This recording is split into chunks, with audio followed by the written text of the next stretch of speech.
Maldugan.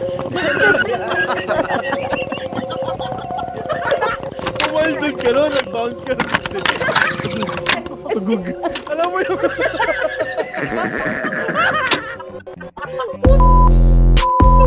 Ay, uminin! Gago, ay, uminin! Bumaldog ka talaga sa lupa. Gago, tumalsig ka sa hinahalang semento.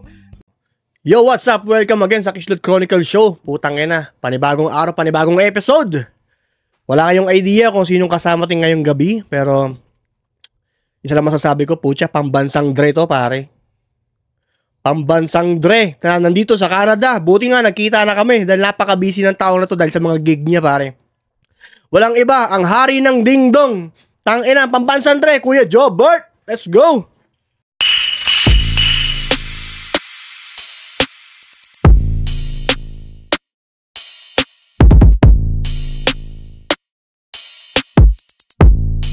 Yun, tangina. Kamusta, tol? Capital S, salute. Uy, kamusta kayo? Medyo pasensya na kayo ha. Kasi alam nyo, medyo uso ngayon dito sa Canada itong mga ganitong boses ngayon, yung husky. Kasi ano nag-voice dub ako sa gabi ng lagim. Gabi ng lagim? Anong karakter mo doon? Yung Shokoy na mayabang. Okay na mayabang. Grabe. Itong episode na to, kuya, lalabas kasi ito ng Halloween. Ay, nakakatakot to. So, mag-uusapan natin yung mga multo-multo kind of shit, mga ganyan. Ganun ba?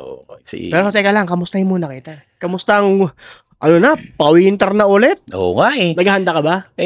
Actually, ngayon, medyo nabitin kasi yung winter, summer ko eh. Alam niyo, dami kong mga shows, tapos di ba nagkaroon ako ng bisita. So, okay. Nagkaroon ako ng bisita. Nag-iasikaso, syempre. Kaya, eto, ngayon, inuubo na tayo kasi ang lamig na. Totoo. Ayan, so, naku, wait lang tayo ngayon. Pero awa naman ng Diyos, marami pa tayo mga naka-line up na show sa December. Yan. Ayun, umpisahan na natin kasi may mga pinadalang tanong sa akin. Ayan. Kasi meron ng mga piling tao na tinanong, sabi ko, guess natin, huwag kayong maingay si Kuya Jobert. Ano yung mga gusto mong itanong? About Halloween, sabi ko. Alam din nila na scientist yung bisita mo ngayon. Okay. Halloween. Halloween, oo. Alam mo kasi, alam mo naman, Kristiyano na tayo ngayon, hindi tayo naniniwala sa Halloween. Pero, kung mga history na mga yan, kalokohang yan, marami tayo alam dyan. Alam mo naman, lahat alam ko eh. Wala man ako hindi alam eh. Mamaya kayo, marami kayo malalaman. Yan ang hinihintay natin. May tanong ako sa'yo, kuya. Totoo bang may multo? Yan. Uy, takot to ha. Kinabahan daw, tumayo yung ko ha, yung kuko ko ha. Multo.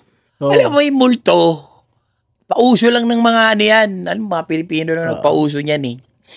Nauso ang salitang multo, pinauso yan ng isang Pilipinong taga Bulacan. Ang pangalan niya si Roger, apelido niya Rabbit. Parang kilala ko yun eh. Narinig ko somewhere. Hindi. Iba yun. Sayaw yun eh. Sayaw yun sinasabi. Si Roger, apelido niya kasi Amerikano yung tatay niya eh. Si Rabbit. Rabbit. Dami utang nun. Tinira ng Rabbit dito. Tinira ng Rabbit dito. Pati yun. Hindi na nagbayad. So isang beses, hinahanap siya nung may utang sa kanya, kinakatok yung bahay niya eh. May pulis ata yung pinagkautangan. No? Basta, kinakatok siya, galit. Roger! Lumabas ka dyan! Sabi niya, delikado ako rito. Ilang taon ka na may bayad, puro ka pangako So, takot na takot siya ngayon. So, wala siya maisip. Nakaisip siya ng paraan.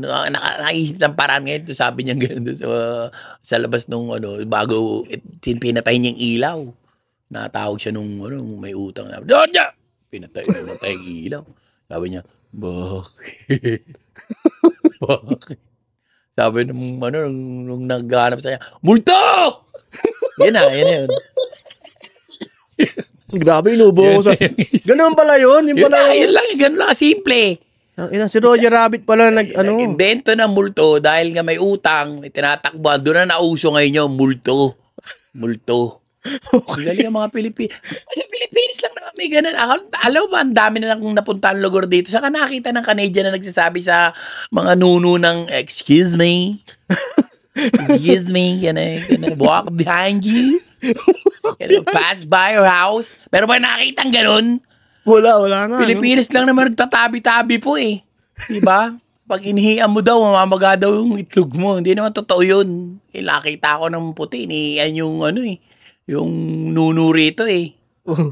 Namaga din eh. Meron din palang nuno dito? Hindi. Kinagat ng ana yung itlog. Kinagat ng ana yung itlog niya. Ganun talaga yun. Pagka inihian mo yun, maglalabasan sila. Tindi nun. Walang nuno. Walang mga ganun-ganun. Okay. Eto. Tanong. Pangalawa, kuya. Takot ka ba sa multo? Tanungin mo sila kung takot sila sa akin. Hindi, kasi nung bata ako, takot ako dyan eh. Kasi lagi yung tinatakot ng mga nagbabantay sa akin. Oh. Tapos yung mga kapatid ko, naglalaro pa ng mga Spirit of the Glass. Mga kalokohan din nila dati. Naglalaro sila ng ganyan eh. So, syempre, mga nagbabantay sa akin, yung mga yaya ko, wala, load ka. Natatakot ako, di ba? Hindi ako makatulog. Lagi akong mayakap na unan. Nagtatago nga ako sa loob ng unan eh.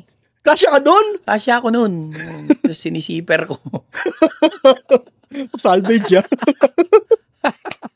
Sinisiper ko. Multo eh. Depende sa multo. May mga multong kinatatakutan eh. Pero yung kasi iba-ibang klase ng multo eh. 3 klase ng multo yan eh. Yung mukhang multo.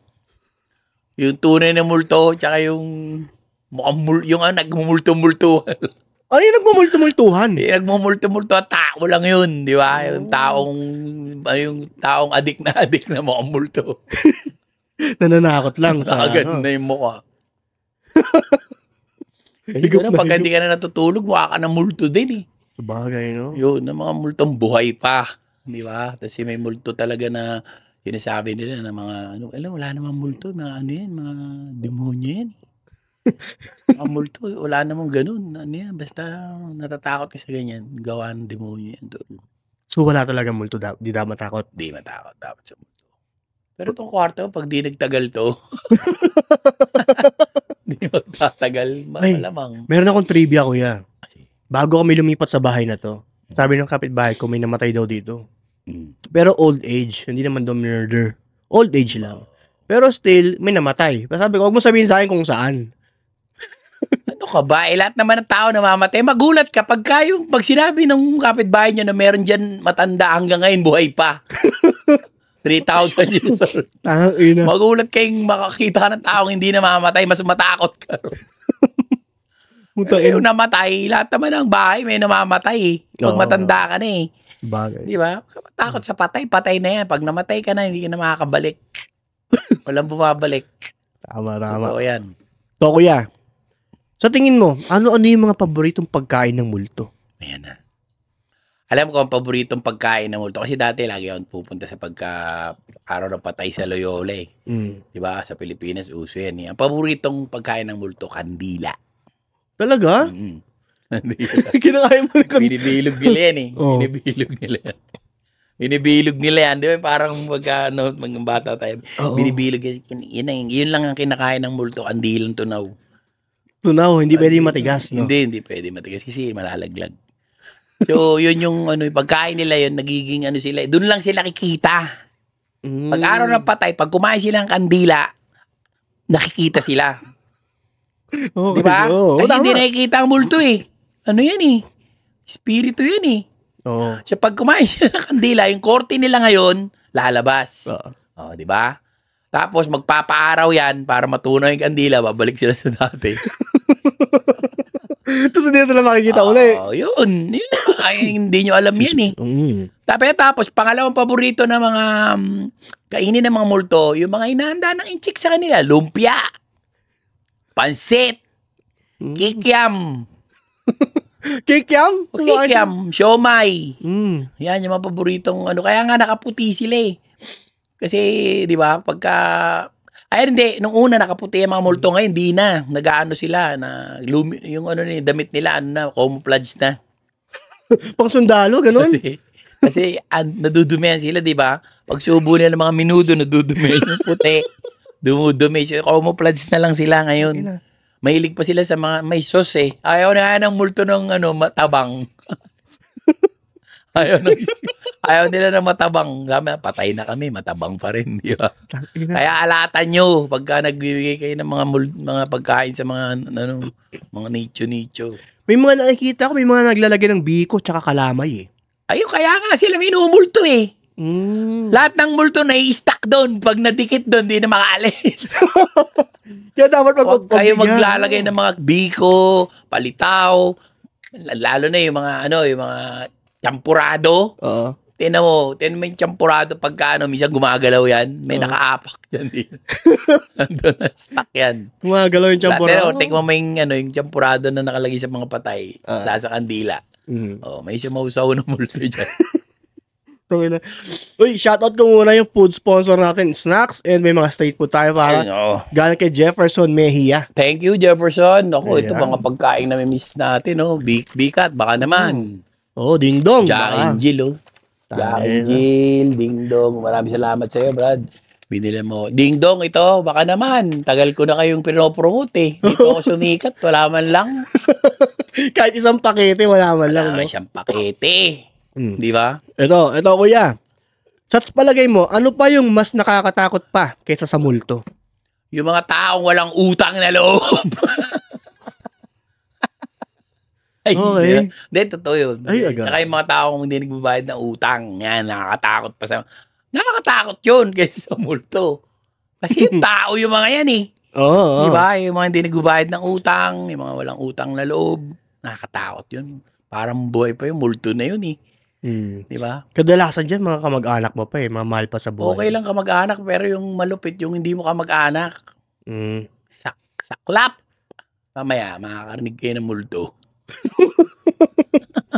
So yun lang yung nakakatakot na bagay. Yung mga kamag-anak mo, mga saraulo, no? Marami. Pero kung kamag-anak mo, dapat ikaw magmamahal ng kamag-anak mo. Ito. Bakit laging may nakapikit sa mga class picture ng La Consolacion College? College ko to. Doon ka mag-aaral? Dala ko, Baka naman malamok doon. Picture kasi kayo sa panahon ng lamok. Pag may lumipad na lamok, to smile. Di ba? Ako yan, tsaka talagang mahilig sila mag-aral. Puyat sila sa pag-aaral, kaya pag nag-picture, class picture sila, mga sobrang puyat nila. Okay, picture tayo. 1, 2, sila ko. Bakit? Na-review ako eh.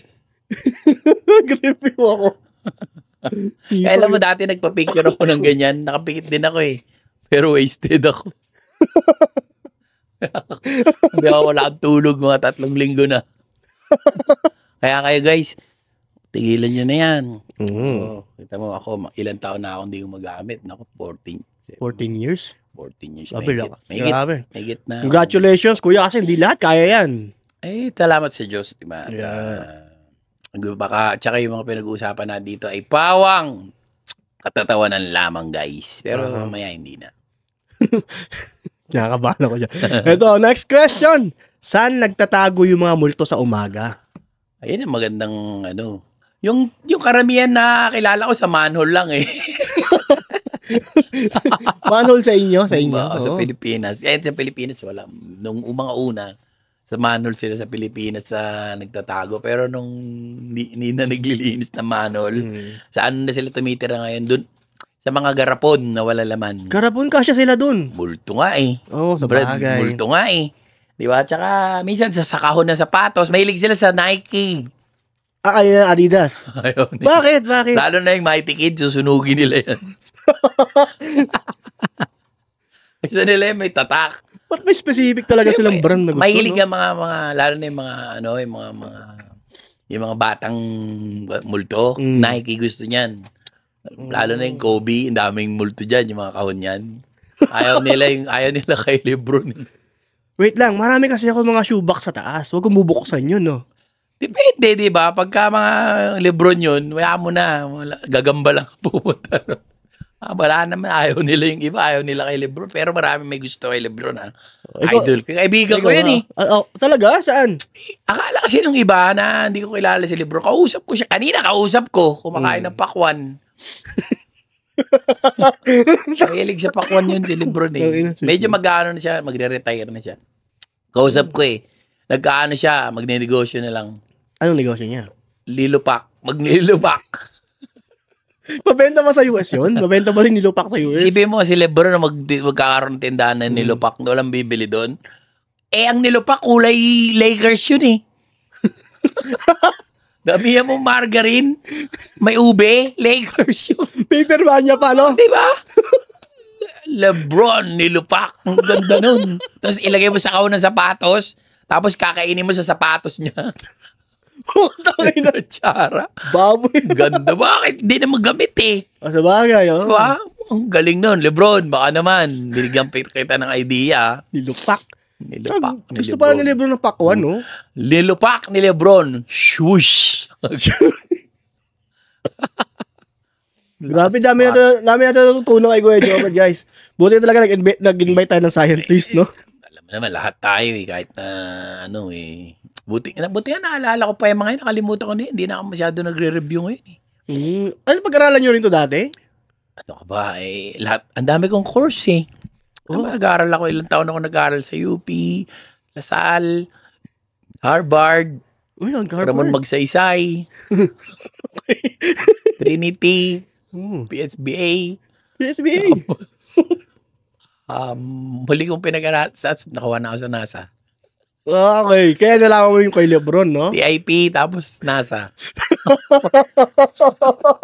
Tapos kinuha ko sa Pentagon. Yun na. Dami kong mga pinag-aaralan. Naging ako, nag-aral din ako nag-IT rin ako. Computer taster, IT. Computer taster? Titikman pala yun? Yung chips. Kailangan malaman. Tikman mo yung chips kung saan nababagay to. Kung para sa laptop ba to o kasi yung lasa ng laptop, lasang balat. Tangina. Yung chips pala, titikman ba na rin yun? Kaya chips nga, eh. Chips, tikman mo. Chips. Yang yan dapat IT, International Taster. Tapos nag-programmer din ako. Ako naka-invento ng program ng yung flowchart. Ako naka-invento niyan. Flowchart, okay. Yun yung mga number na binabasa.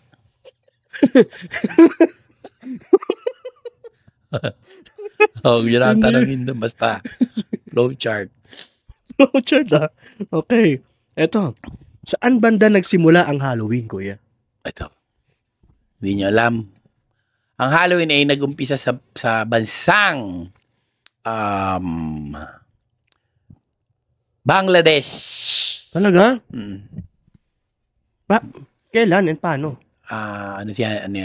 Nag-invento niyan dalawang magkaibigan. Naglalaro sila ng pusoy. Sa India to? Bangladesh? Naglalaro sila ng pusoy. Tapos nagpapairan sila ng uling. Papairan sila ng uling. Tapos nung punong-puno na yung uling mukha nila, nakainom sila, eh. Sabi nila, tol, uwi na ako. Hatid kita. Tara. Lakad sila. Nadapa sila rin sa gate nung isang bahay. Brag! Pagbukas pagtingin ng babaan ng ale. Sabi nila, trick or treat. Binagyan sila ng tanduay. Tanduay? May tanduay pala sa Bangladesh. Lasing sila. Nag-umpisa yun, trick or treat. Pero paano umabot ng US yung trick or treat? Halloween? Yun na nga. Kasi yung napangasawa nun, nag-cosplay. Ayun. Okay, cosplay. So, yun. Pinakilala niya sa US. Ano yun? 1926. Wow. BC. Tangina, BC. 1926 BC. Parang mali. Teka lang. 1920. Paano? Excuse me. Before the choir. Bago kumanta yung choir, nag-Halloween sila. Sa Ibang US. gabi. Tapos kumalat na from US, no? Kumalat na. Sunod na Halloween, sinelebrate nila yan dito, sa Canada. Tapos sa pangalawang, una sa doon, Bangladesh, Amerika, tapos biglang tumana lang sa Marikina. May trick or treat din pala sa Marikina ng 1926 BC, no? Tumana, tapos biglang lumipat sa Bloomingtreet, tapos Hong Kong. Pagkatalon-talon lang yan eh. Tsaka may specific na mga lugar lang yan Bloomingtreet, tsaka Marikina. From Bloomingtreet to Hong Kong. Grabe, tinaro, hindi mo nang dumaan ng Pampanga, Tarlac, diretso na Hong Kong yan. Hindi. Iba doon. Ayaw nila ron. Ibang trip nila ron. Hockey ang trip nila sa Pampanga. Pampanga? May hockey pala sa Pampanga, no? Busy, di ba? Before Christmas yun. May snow nung sa Pampanga. May snow kaya sa Pampanga. Talaga? Saan banda ron? Yung malapit sa, yung Pinatubo. Hindi abo ang binubuga nung dati, yellow. Talaga? Ngayon, dami yung natutunan sa akin. Doon nga nagpapadula si Lito Lapid dati. Siya lang mag-isa, may kasama siya. Nakatuboganing siya. Nagtutuboganing siya Lito Lapid. Naka-uniforme ng Leon Guerrero. Uy, tangina. Yeah. Doon pala siya nag-training kaya naging magaling si Lito Lapid. Oo, madulas yun eh. Grabe. So, kuya, bakit malamig ang mga multo? Ayan, ang pinakamatindi yan. Lalo na rito sa Canada, di ba? Ang multo ba may bahay? Wala yan. Yun na yung sagot. So, nasa labas lang sila ng bahay? Hawakan mo yung mga tao sa labas ngayon. Malamig ba sila? Oo, malamig. Yun ang sagot. Yung mga multo walang bahay yan. Nandiyan, pag-alagala lang yan. So, malalamig yan. Yung pag sa loob ng bayan, tumira sa iyo yan, iinit din yan. So, ibig sabihin yung mga nagbumulto sa mga bahay-bahay, maiinit? Pag tumira na doon, pag nasanay na, malalaman mo kasi, di ba, pag nadaanan ka ba, sabi nila, pag may multo rin sila, lamig Oo. Yung iba naman, pagka nadaanan, init Yun na yun yung matagal na sa bahay. Ibig sabihin nakapambahay na yung multo, hindi na nakaputi. No? Hindi na. Dito, dito kahit wala kang damit, mainit eh. Oo. Sanay na sila sa heater eh. Naka-heater sila eh. Grabe pala yung mga multo na yan, malamig, no? Eto, ano ang unang costume ang sinuot sa Halloween? Wala, uling lang. Di ba yung taga Bangladesh? Oo. Naka-uling lang sila, wala silang damit. Tinanggal pa nga nila yung short nila eh. Hindi naka-brief sila nun? O wala silang brief? Skin to skin. Skin to skin. Balat sa balat. Wala man lang dahon? Wala.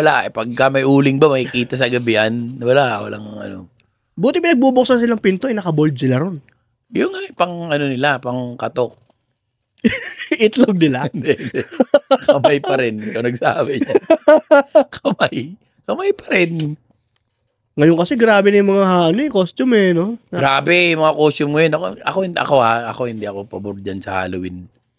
Kasi, di ba, ni-encourage mo yung mga, lalo yung mga bata. Di ba, okay lang, mangingi ka ng candy, pero mag-costume ka ng mga multo. Mga ganyan, wag. Kaya sila tatakot eh. Para sa akin yun, Dapat mga superhero na lang. Yan, superhero, si Batman, si Robin, dami superhero sa Pilipinas na hindi sumikat eh. Alam ba, wala pa si Stanley nun. Meron na nagsusulat na Pilipino na comics. Kaibigan ni Stanley. Sino? Yung Stanman. Stanman yung ko lang narinig yun, Sino yan? Ayan yung mga, kaya syempre hindi sumikat dahil, di ba, sa Pilipinas, sa cartoon lang siya nagdo-drawing. Siya yung nagsulat, yung mga unang superhero na Pilipinas na hindi napansin, si Uudman. May Uudman din. Grabe, anong powers si Uudman? Walang mumula lang siya pag galit. Paano makakasagip ng tao yun? Namumula siya. Wala lang. Nagagalit lang siya. Tapos namumula siya. Mukha siyang tanga. Tapos, si Pedro Sinungaling. Meron nun. Anong powers mo magsisinungaling? Hindi nagsasalita ng totoo yun. Puro, pag napagsalita mo ng totoo yun, nangihina yun. Ay, ganun. So, puro kasi sinungaling. Pangit ng mga superhero, no? Kaya hindi sumikat yun eh. Si Boy Tenga. Boy Tenga. Chismoso yun. Napapangit. Kaya yun, si Stanley ang pinauso niya agad si Superman. Nung nabasa niya yung mga superhero na ginawa ni Stanman, sabi niya, ang pangit. Kaya gumawa siya ng sarili niya. Gumawa siya ng sarili. Papapandaran ko to, Superman. Unang superhero na ginawa ni Stanley, sino? Captain America ba? Hindi. Spider-Man? Si Moby Dick. Siya pala gumawa nun. Ay, Pakpak pala. Hindi. Parang si Captain America ata yung unang sinulat ni Stanley o si Superman o si Spider-Man. Hindi ko alam kung yung tatlong yun. Ina, no? Wala, dami pala nun. Ito, kuya. Kung gipit ka na, anong ibibigay mo sa mga bata sa trick or treat? Sa Pilipinas to, Oo. Okay. Medyas. Di ba? Medyas. Para, ang susunod kasi rito sa okasyon na to, Pasko na eh. Tabagay. Pagka sabihin mo, patawad, bawi ka lang sa susunod. Di ba? Isabit mo sa bahay nyo to, lalagyan ni Santa yan. Yung medyas. Oo. Gamit ba o bago? Maraming laman pag gamit eh. Ay, talaga? So, pag sabihin ng mga batang kuripot nyo naman, kuya, para candy lang eh.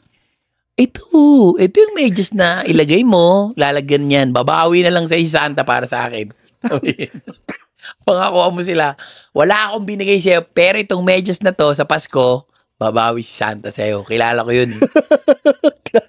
Kaya alam mo pala si Santa, no? Ganun lang, yun. Palusot na lang yun, di ba? Para sabihin ng mga bata, thank you, bait nyo ha. So, bigay mo na lang sa akin yung mga kahilingan mo pa. Tawag ko kay Santa. Thank you. Sulat mo. Tawag mo na yung medyas. May hotline ka pala ni Santa, no?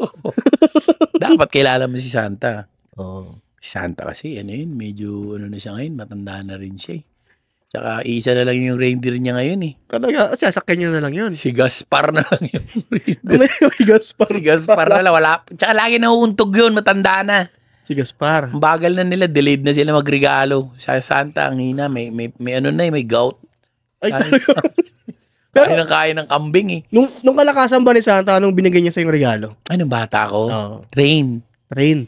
Kaso nung medyo tumatanda na siya, nahilig na uminom, iba-iba na yung yung train. May nakakabit na bisikleta, hindi na magkakaterno eh. Diba? Yung train, may nakabit na teddy bear. Tapos yung iba-iba eh, nagkakasalisin eh. Tapos yung bola, minsan flat. Wala na siyang pakialam, tinatapon niya na lang sa kisame. Wala nang pangalan. Tapos hindi na siya nag-iiwan ng sulat. Nakalagay na lang doon sa bola. Alam mo na yan. Wala naman bata dyan eh. Gano'n na lang siya yung dahil nakainom. Ikaw lang naman bata dyan. So, alam mo na yan. Ang grabe. Next year na yung pambomba. Pambomba ng kulong. Ito kuya. Anong mga hobby ng multo sa Romblon? Romblon. Ang alam ko, gumagawa. Yung skydiving sila eh. Ay, mga multo. Oo, yung mga multo Romblon, tsaka kumain ng mais. Ay, talaga? Paano yun, ikumulto sila, nag-skydive, edi yung parachute na yung nakikita mo? Hindi na sila nagpa-parachute. Wala na ang parachute, wala nga ng katawan yan eh. Hindi ko nga alam kung ba't kailangan pa nilang tumalon eh. Lumulutang naman, kahit sa electric pan, lumilipad yan. Kailangan pa nilang lumipad eh. Yung mga trip do, wala naman kasing gagawin sa Romblon. Ba meron sa Romblon? Pag naligo sila, di ba? Mababasa lang sila, wala naman silang bahay. Problema mo rin sa multo eh. Eto, kuya, bakit daw walang multo na naka-Indian seat? Ayan. Wala silang buto. Wala silang buto. Di ba? Ba't pa sila mag-i-Indian seat kung kaya naman nila lumipad? Di ba? Lulutang naman ako. Ba't wala na, hindi na nangangawit ang multo. Wala lang buto yan. So, lilipad-lipad lang yan. Di ba? Hindi niya kailangan ng... Yung paa niya, kaya niya umikot. Yung paa niya, kaya niya ilagay dito. Oh. Yung kamay niya, kaya niya nga mangulangot pag ano, palabas din. Hindi niya ipapasok dito, ginagano niya na lang. Nahulog, no? Nahulog na lang. Hindi yung kulangot no, multo din. Hindi mo nakikita pero nararamdaman mo. Pinahirang ka nun, mararamdaman mo. Tangina. So, kuya, totoo bang may mga training ang mga bagong multo? Siguro, nag-training kasi minsan, di ba, may, sabi nila, may mga multo na nakakatakot. May multong sobrang nakakatakot. Di ba? Ibig sabihin, hindi pa na natitrain yan. May mga multo nga na mas natatakot pa minsan sa tinatakot nila eh. Uy! Ganun, bago yun. Saan nangyayari yan? Usually sa Pinas yan, ganyan eh. Kasi tayo lang naman naniniwala sa multo eh. Oo. Madalas eh. Ako hindi ako naniniwala dyan eh. Nung nandito na ako sa Canada, kahit mag-isa ako sa bahay, hindi mo na ako nakakita ng multo eh. Bisa lang pag nagkasalamin ako, nagugulat ako eh. Ako lang pala yun eh. So, tinitraining din para talaga sila, no? Tinitraining. Maraming training eh. Kasi wala, habang buhay yung training na mga kasi hindi na namamatay yan eh. Ito kuya, bakit walang matabang white lady? Wala ba? Dami sa amin. Marami silang matataba? Dami. Daming white lady. May iba-ibang yan, level ng white lady. May white lady. Kasi pag white lady na medyo payat, yun yung kamamatay lang. Pero yung matabang white lady, yan yung pakalat-kalat na lang. Bakit pa nila tumaba? Puro hangin na yung katawan yan eh. Lipad ng lipad eh. Lipad ng lipad, tapos wala nang pumapansin. Ang white lady kasi napapansin lang yan pag maganda. Makita ako ng white lady, ang ganda. Nakaputi. Pag habang tumatagal yung mga yan, tumataba na yan, hindi na napapansin yan. Uy, white lady. Hindi white lady, may white lady bang mataba? Sumasama loob niyan. Ngayon, mga ganun na lang yan. Nakawala na ng gana manakot yan. No? Yung mga white lady, ganado manakot. Ang gaganda niyan eh. Wala. Tapos pag malaki na sila, sobrang puro hangin na yung laman nila. Malaki na rin ulo. Taba. Hindi nakakatakot. Mumukmuk na lang yan, mga white lady. Yan yung mga nagiging chok. Chok? Nagiging chok pa lang white lady, no? Nagiging chok. Yung white lady, yung chok. Hindi sa school pa lang, dami white lady. Ang dami. May factory ng chok eh. Pero dun, makita mo nakapila yung mga malaking white lady. Tapos naging bato. Gagawing chok. Okay, nasagot na yung tanong natin. Next question. Bakit walang multo na naka-shades? Meron. Meron ba? Meron ako nabalitaan yan sa isang beses. Nagkwento sa akin yung kilala ko yung spiritista. Meron siya nakitang ghost. Ang pangalan ng ghost na Randy Santiago Ghost. Parang pamilyar yung pangalan. Artist pa. Hindi. Naka-shades yun. Naka-shades. Lumilipad. Tapos parang si Elvis Presley. Randy Santiago. Ang pangalan mo, Randy Santiago Ghost. Naka-shades. Hindi kirat yun. Sa loob din yung ghost. Ay, hindi ko alam. Hindi ko rin nakita. Hindi ko naman nakita mata ni Kuya Randy. Basta alam ko naka-shades siya. Okay. So, meron pala naka-shades, no? Ito, kuya. Totoo ba ang pagpag? Ayan. Pag may patay, Oo. pagpag, oo. Alam mo, original na pagpag, yan. Para talagang hindi ka multuin ng taong namatay. Pagkakain mo, kumakain ka sa patay, buksan mo yung kaabaong, doon mo ilagay. Ang ina. Tapos doon ka kakain. Hindi talaga, hindi ka pupunta nun. Bibigat yun, hindi na makakayo. Di ba, kung nakakain na kayo, pagpag tayo, buksan mo yung kaabaong. Tambak may leftover, mga tira. Yung mga tira. Dumi. Pag silip mo sa patay, dumi. Ba't may mga makanin yan? Yan ang pagpag. Yan. Makakapansin ka minsan pagka yung talagang original na pagpag. After 1 week, nakasarado na yung kabaong. So, ang pagbukas mo, puro kanin, baboy. Ang ina. Puro magkain, mga ganun pala yun, baboy. No? So, hindi mo na kailangan pumunta ng 7-Eleven para magpagpag. Yun ang original na pagpag. Yung kinainan nyo, buksan mo yung kabaong, pagpag mo mo sa patay. Magawa nga sa tropa. Tapos, after 1 week, makakarinig ka ng gumagano sa loob ng kabaong. Yung patay ang nagpapagpag. Kaya pagpag. Tang ina. Yun talaga. Yun. Pinapagpag na yung damit nila. Ang dumi ko na. Kaya nagpapagpag pala siya. Yung patay ang nagpapagpag. Ito, kuya. Apat na question na lang. Bakit pinandidilatan ka lagi ng mga multo? Pag nananakot, di ba nakadilat? Kasi may gusto sila sabihin eh. May gusto silang patunayan sa'yo. Di ba? Makuha ka sa tingin. Ibig sabihin, makuha ka sa tingin. Pag hindi ka nakuha sa tingin, alam mo na kasunod niyan. So, sa tingin pa lang, magpatakot ka na. Pag di ka nakuha sa tingin, perwisyo ka. Perwisyuhin ka ng mga yan. Galing Mga natutunan mo to sa NASA ba o sa TIP? Sa mga natutunan mo? Sa ano to? Sa Ramon Magsaysay. Sa Ramon Magsaysay. Nung may back subject ako. Tinuro sa inyo itong Tinuro, kinuwento sa amin ng teacher namin nung malapit na kami mag-uwian.